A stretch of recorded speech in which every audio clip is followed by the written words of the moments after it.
네, 다음은 실적 성장주님께서 현대리바트 19,850원에 비중 10% 질문 주셨습니다.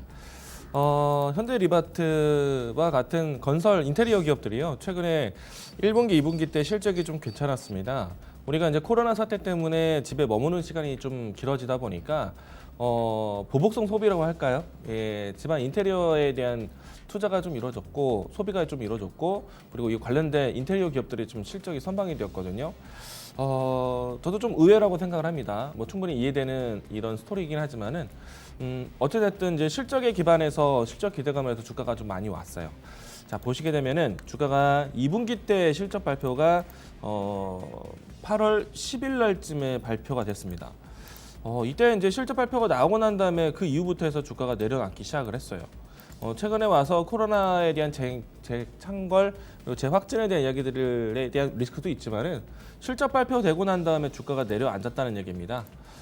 그 말은 그동안에 좀 시장에 좀 녹아 있었던 실적 기대감에 대한 모멘텀이 반영이 이미 반영됐다는 측면이 되는 거죠.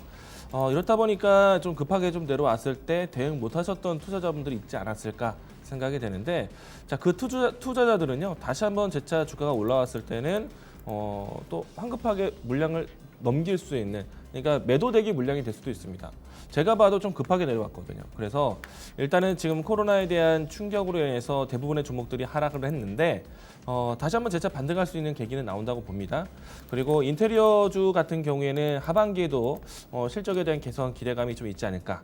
또 무엇보다도 현대리바트가 이와 같이 이 인테리어 산업에 대한 집중률을 좀 높이기 위해서 여러 가지 방법으로 해서 투자를 좀 적극적으로 했습니다. 공장을 증설한다거나 물류에 대한 밸류를 다시 한번 또 투자를 한다든가 이런 부분들이 좀 있었기 때문에 반드시 또 주가에 대한 모멘텀으로 반영이 될 것이라고 보고 있는데요.